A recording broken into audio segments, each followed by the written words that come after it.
Hi everyone, welcome back to my channel study world by Nikhil. Today మన topic ఏంటంటే SOA అంటే service oriented architecture. దీని గురించి ఈ వీడియోలో అయితే మనం డిస్కస్ చేద్దాం. ఇంకా ఎవరైనా మన ఛానల్ సబ్స్క్రైబ్ చేసుకోకపోతే సబ్స్క్రైబ్ చేసుకోండి, కామెంట్ చేయండి మీకు ఎలా అనిపించింది ఈ వీడియో అనేది. ఇంకా లైక్ చేయడం అయితే మర్చిపోద్దు. ఎవరికైతే ఈ క్లౌడ్ కంప్యూటింగ్ అనేది యూస్ అవుతుంది అనుకుంటున్నారో వాళ్ళకి మన ప్లేలిస్ట్ అయితే షేర్ చేయండి, ఓకేనా. ఏదైతే మీకు పీపీటీ ఎక్స్ప్లెయిన్ చేస్తున్నాను ఆ పీపీటీ సంబంధించిన అనేది మన టెలిగ్రామ్ ఛానల్ అయితే పోస్ట్ చేస్తాను. దానికి సంబంధించిన లింక్ అనేది డిస్క్రిప్షన్లో ప్రొవైడ్ చేస్తాను. అక్కడి నుంచి అయితే మీరు మన టెలిగ్రామ్ ఛానల్లో కూడా జాయిన్ అవ్వండి, ఓకేనా. ఇంకేమాత్రం లేట్ చేయకుండా మన వీడియో అయితే స్టార్ట్ చేసేద్దాం. Let's go to the video. First, service oriented architecture. చెప్పాను కదా ఎస్ఓ ఏంటి, సర్వీస్ ఓరియంటెడ్ ఆర్కిటెక్చర్. దీని గురించి అయితే ఎక్స్ప్లెయిన్ చేస్తాను. ఏదైతే ఈ సర్వీస్ ఓరియంటెడ్ ఆర్కిటెక్చర్ ఉందో అది ఫస్ట్ అనేది మెయిన్గా ఏంటంటే ఇది ఒక టెక్నాలజీ అయితే కాదు, ఓకేనా. ఇది జస్ట్ ఒక ఆర్కిటెక్చర్, ఇది ఒక ఆర్కిటెక్చర్ మాత్రమే. ఈ ఆర్కిటెక్చర్ యూజ్ చేసుకుని వీళ్ళు బిజినెస్ కాంపనెంట్స్ అనేవి అయితే డెవలప్ చేసుకుంటారు. అలా అనుకుంటే ఒక ప్రాజెక్ట్ని కూడా అనుకోవచ్చు. ఒక ప్రాజెక్ట్ని అయితే వీళ్ళైతే డెవలప్ చేసుకుంటారు ఈ ఆర్కిటెక్చర్ని యూజ్ చేసుకుని. అసలు ఈ సర్వీస్ ఓరియంటెడ్ ఆర్కిటెక్చర్ అంటే ఏంటి, దాని గురించి అయితే ఫస్ట్ అయితే తెలుసుకుందాం. ఫస్ట్ ఇది ఏంటంటే it is a method of software development. ఇది ఏంటంటే ఇది ఒక సాఫ్ట్వేర్ డెవలప్మెంట్ ఒక మెథడ్ ఇది that uses software components use చేసుకుని దీని అయితే యూజ్ చేసుకుంటారు. దాన్ని ఏమంటామంటే మనం సర్వీసెస్ అంటాం. అంటే ఇది సర్వీస్ని అయితే ప్రొవైడ్ చేస్తుంది. దేనికి? To create business components. Confuse అవ్వకుండా మళ్ళీ చెప్తాను చూడండి. ఏవైతే బిజినెస్ కాంపనెంట్స్ డెవలప్ చేద్దాం అనుకుంటున్నారో ఇది వీళ్ళకి అనేది ఏంటంటే ఇది ఒక ఎన్విరాన్మెంట్. ఈ ఆర్కిటెక్చర్ అనేది ఒక ఎన్విరాన్మెంట్. ఈ ఎన్విరాన్మెంట్ని యూజ్ చేసుకుని వీళ్ళైతే ఈ సాఫ్ట్వేర్స్ అనేవి ఫర్ ఎగ్జాంపుల్ బిజినెస్ కాంపనెంట్స్ అనేవి క్రియేట్ చేసుకుంటారనమాట. అందుకే నేను ముందుగానే చెప్పాను ఇది ఒక టెక్నాలజీ అయితే కాదు, ఇది జస్ట్ అన్ ఆర్కిటెక్చర్, ఓకేనా. ఇది ఏం చేస్తుంది, ఏమేమి సర్వీసెస్ ప్రొవైడ్ చేస్తుంది మనకు తెలుసుకుందాం. Different services communicate with each other over a network to complete the specific task. ఇక్కడ స్పెసిఫిక్ టాస్క్ అంటే ఏంటంటే ఒక ప్రాజెక్ట్ అనుకుందాం. ఫర్ ఎగ్జాంపుల్ ఒక ఈకామర్స్ వెబ్సైట్ అనుకుందాం. ఈ ఈకామర్స్ వెబ్సైట్ని డెవలప్ చేయడానికి ఏవైతే సాఫ్ట్వేర్ కాంపనెంట్స్ ఉంటాయో ఆ సాఫ్ట్వేర్ కాంపనెంట్స్ అంతా గ్యాదర్ చేసి ఇది ఒక సర్వీస్ అనేది అయితే మనకు ప్రొవైడ్ చేస్తుంది. అందుకే మనం దీన్ని సర్వీస్ ఓరియంటెడ్ ఆర్కిటెక్చర్, ఈ ఆర్కిటెక్చర్ క్రియేట్ చేసి ఈ ఆర్కిటెక్చర్ నుంచి ఈ సర్వీసెస్ అనేవి ప్రొవైడ్ చేస్తుంది, ఓకేనా. అలాంటి కన్ఫ్యూజన్ అయితే లేదు. ఇక్కడ ఎగ్జాంపుల్స్ అయితే ఉన్నాయి చూడండి. GPS, translators and so on. అలాంటి దీనికి ఎగ్జాంపుల్స్ అనేవి నేను లాస్ట్లో అయితే చెప్తాను. ఇవే ఎందుకు పెట్టాను నేను చెప్తాను, ఓకేనా. ఫస్ట్ అర్థమైంది కదా సర్వీస్ ఓరియంటెడ్ ఆర్కిటెక్చర్ అంటే. సింపుల్గా బ్రీఫ్గా చెప్తాను వినండి. ఫస్ట్, ఇది ఒక ఆర్కిటెక్చర్, ఇది ఎలాంటి టెక్నాలజీ అయితే కాదు. ఇది ఏంటంటే ఒక సాఫ్ట్వేర్ డెవలప్ చేద్దాం అనుకున్న వాళ్ళకి ఆర్ఎస్ ఒక అప్లికేషన్ డెవలప్ చేద్దాం అనుకున్న వాళ్ళకి ఇది సర్వీసెస్ని అయితే ప్రొవైడ్ చేస్తుంది. ఎలా అంటే ఒక ఆర్కిటెక్చర్ డిజైన్ చేసి ఆర్కిటెక్చర్ ద్వారా వీళ్ళైతే ప్రొవైడ్ చేస్తున్నారు, ఓకేనా. ఇది ఒక మెయిన్ కాన్సెప్ట్ అనమాట దీనికి, ఓకేనా. నెక్స్ట్, దీని ఒక మెయిన్ కీ కాన్సెప్ట్స్ ఉన్నాయి. ఆ కీ కాన్సెప్ట్ ఏంటంటే ఫస్ట్ వన్ వచ్చేటప్పటికి సర్వీస్. మనం ప్రీవియస్గా చెప్పినట్లే సర్వీస్ని ప్రొవైడ్ చేస్తుంది కాబట్టి అందుకనే ఫస్ట్ దీని కీ కాన్సెప్ట్ అనేది కూడా సర్వీస్ అనమాట, ఓకేనా. ఇది ఏం చేస్తుందంటే ఒక రిమోట్, ఇదంతా కంప్లీట్గా ఒక రిమోట్ యాక్సెస్. మనం మ్యాన్ టు మ్యాన్ ఇంటరాక్షన్ ఏమి ఉండదు, కంప్లీట్గా ఈ రిమోట్కి యాక్సెస్ అవుతుంది. ఏంటి? మేనేజ్ ఇండిపెండెంట్గానే మేనేజ్ చేసుకుంటుంది. It range from simple request to complete business process. For example ఒక బిజినెస్ అప్లికేషన్ ఉందండి. బిజినెస్ అప్లికేషన్ మనకు ఒక చిన్న రిక్వెస్ట్ కావాలి. ఆ రిక్వెస్ట్ని ఆర్కిటెక్చర్ ఉంటుంది కదా, ఆర్కిటెక్చర్ నుంచి మనకు సర్వీస్ అనేది ప్రొవైడ్ అవుతుంది అనమాట. ఇది మేజర్గా సర్వీస్ అంటే. Next, loose coupling. ఇది ఎందుకు లూజ్ కప్లింగ్ అన్నామంటే it is independent to each other. The change in one service cannot impact the rest of the other services. ఇప్పుడు ఒక అప్లికేషన్ ఉంది, ఒక అప్లికేషన్కి మనకి 4 సర్వీసెస్ అయితే కావాలి. 4 సర్వీసెస్ అయితే తీసుకున్నాం. ఒకదానికి ఎలాంటి ఇంటరాక్షన్ అయితే ఉండదు. ఇది మెయిన్ పాయింట్.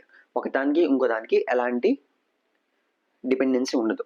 దీనివల్ల ఏమవుతుందంటే ఎప్పుడైనా ఫర్ ఎగ్జాంపుల్ ఒక సర్వీస్ అనేది మనకు ప్రాబ్లమ్ వచ్చి ఆగిపోతే రెస్ట్ ఆఫ్ ద ఏదైతే సర్వీసెస్ ఉన్నాయో దానికి ఎలాంటి ఇంపాక్ట్ అనేది ఉండదు అనమాట.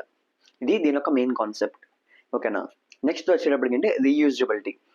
ఇప్పుడు ఫర్ ఎగ్జాంపుల్ మనం వెబ్ పేజ్ తీసుకున్నాం.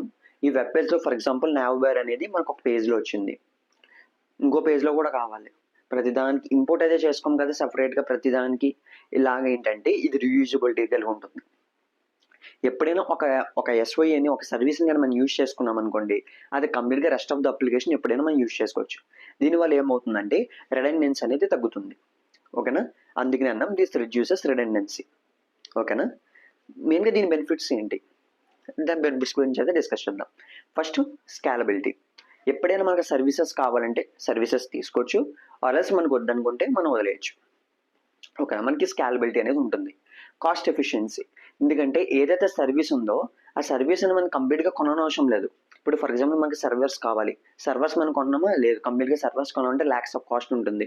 మనం ఏం చేస్తున్నాం, మనం సింపుల్గా మనం పే చేసి మనకి ఇలా సర్వీసెస్ కావాలి, సర్వర్ అనేది కావాలి, మా అప్లికేషన్ రన్ చేసుకోవాలంటే వాళ్ళు మనకి లో కాస్ట్లోనే మనకి వాళ్ళు ఏంటంటే సర్వర్స్ని అయితే ప్రొవైడ్ చేస్తారు మన అప్లికేషన్ రన్ అవ్వడానికి. నెక్స్ట్ మెయింటెనబిలిటీ, ఏదైతే కరెంట్ ఉందో ఆర్ఎస్ దానికి సంబంధించి మెయింటెనెన్స్ ఛార్జెస్, ఇంటర్నెట్ ఉందో అవేమీ మనం పడక్కర్లేదు. కంప్లీట్గా చూసుకునేదంతా ఏవైతే మనకి సర్వీస్ ప్రొవైడర్స్ ఉంటారో, క్లౌడ్ సర్వీస్ ప్రొవైడర్స్, వాళ్ళే దాన్ని మెయింటైన్ చేసుకుంటారు. మీకు ప్రీవియస్గా చెప్పాను కదా, నేను ఎగ్జాంపుల్స్ చెప్తానని. ఇవి చూడండి, మీద ఒక 3 అప్లికేషన్స్ అయితే నేను తీసుకున్నాను. ఫస్ట్ వన్ ఏంటంటే e commerce website. E commerce వెబ్సైట్లో మనం చేసుకుంటే పేమెంట్ గేట్వే అనేది అయితే ఉంటుంది. ఇప్పుడు పేమెంట్ గేట్వే మనం కంప్లీట్గా మనం సపరేట్గా ఒక బ్యాంక్ని క్రియేట్ చేసేసి, అమెజాన్ బ్యాంక్, ఫ్లిప్కార్ట్ బ్యాంక్ అలా క్రియేట్ చేసేసి మనం ఏం చేయట్లేదు. ఏవైతే మనకి గూగుల్ పే ఉన్నాయో, ఫోన్పే ఉన్నాయో, వాళ్ళ ఏపీఎస్ని అయితే మనం యూజ్ చేసుకుంటాం. ఆ ఏపీఎస్ని యూజ్ చేసుకుని మనం పేమెంట్ గేట్వే అనేది అయితే ప్రాసెస్ చేస్తాం మనం ఏదైనా కొనేటప్పుడు. ఓకేనా. ఇక్కడ మీకు ఏం చెప్పాను, సర్వీస్ ప్రొవైడర్స్ అంటే సర్వీస్ ఓరియంటెడ్ ఆర్కిటెక్చర్ అని చెప్పాను. ఇక్కడ వాళ్ళు చేసే సర్వీస్ ఏంటంటే, ఏవైతే మన ఎస్వై నుంచి తీసుకునేది ఏంటంటే ఏపీఎస్. ఏవైతే మనకి ఇక్కడ మనం పేమెంట్ చేసేటప్పుడు ఫోన్పే, గూగుల్ పే అని చెప్పేసి వస్తూ ఉంటాయి, నెట్ బ్యాంకింగ్ అని, అవన్నీ అక్కడ ఎస్ఓఏ నుంచి మనం ఇంపోర్ట్ చేసుకున్నాం అనమాట.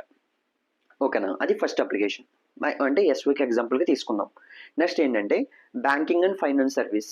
ఈ బ్యాంకింగ్ అండ్ ఫైనాన్స్ సర్వీస్లో మనకి ఏంటంటే, ఫర్ ఎగ్జాంపుల్ మనం ఒక ఇన్సూరెన్స్ అప్లై చేస్తున్నాం, ఆర్ఎల్స్ మనకి సింపుల్గా చూసుకుందంటే బ్యాంక్ బ్యాలెన్స్ చూస్తున్నాం. ఫోన్పేలో బ్యాంక్ బ్యాలెన్స్ అయితే చూసుకుంటాం, అందరికీ గుర్తుంటుంది ఎగ్జాంపుల్ అయితే. ఇప్పుడు మనం కంప్లీట్గా మన బ్యాంక్ డీటెయిల్స్ అన్నీ రావు, చూసుకుంటే మన బ్యాంక్ బ్యాలెన్స్ వస్తుంది. నెక్స్ట్ మనం ఫర్ ఎగ్జాంపుల్ ఒక పర్సన్కి మనం పేమెంట్ చేసేటప్పుడు మనం మనీ ఎంటర్ చేసినప్పుడు వాళ్ళ నేమ్స్ వస్తాయి, వాళ్ళది అకౌంట్ హోల్డర్ నేమ్ వస్తుంది, అవి మాత్రమే వస్తున్నాయి. వాళ్ళ బ్యాంక్ స్టేట్మెంట్స్ వస్తున్నాయా, రాదు. వాళ్ళకి ఏమైనా లోన్స్ ఉన్నాయి, ఆ ఇన్ఫర్మేషన్ వస్తుందా, రావు, ఏం రావు. జస్ట్ మనకి బ్యాంక్ ఏం ప్రొవైడ్ చేస్తుంది, బ్యాంక్ బ్యాలెన్స్ సంబంధించిన ఇన్ఫర్మేషన్ ప్రొవైడ్ చేస్తుంది. నెక్స్ట్ ఏంటంటే అకౌంట్ హోల్డర్ నేమ్ డిస్ప్లే చేస్తుంది. ఈ రెండే మనకి అక్కడి నుంచి వచ్చేవి. ఇలాగనమాట. ఇప్పుడు ఏవైతే మనకి కంప్లీట్గా బ్యాంకింగ్ సంబంధించి ఉన్నాయో జస్ట్ మనకి ఈ డీటెయిల్స్ మాత్రమే వస్తాయి, అంటే ఈ సర్వీస్ని మాత్రమే మనం తీసుకుంటున్నాం, వాళ్ళు ప్రొవైడ్ చేస్తున్నారు. అది సెకండ్ అప్లికేషన్. నెక్స్ట్ ఏంటంటే ట్రావెల్ బుకింగ్ సిస్టమ్. ఇక్కడ మనం మ్యాప్స్ తీసుకుందాం, గూగుల్ మ్యాప్స్ తీసుకుందాం.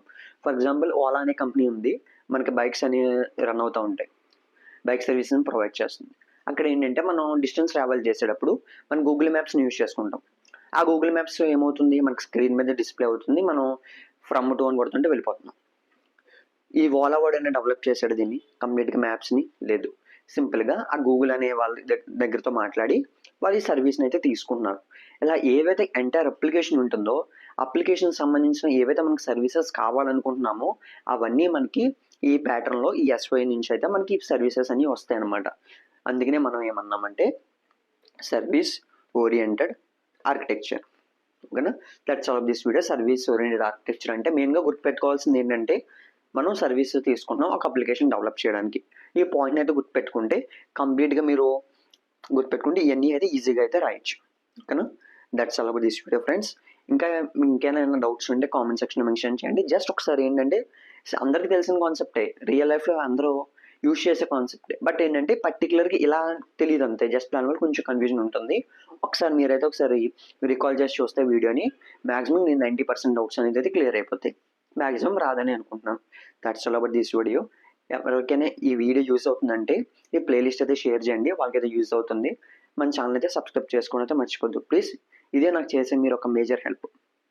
Okay, that's all about this video. ఇంక ఈ వీడియోని అయితే నేను క్లోజ్ చేస్తున్నాను. Bye friends.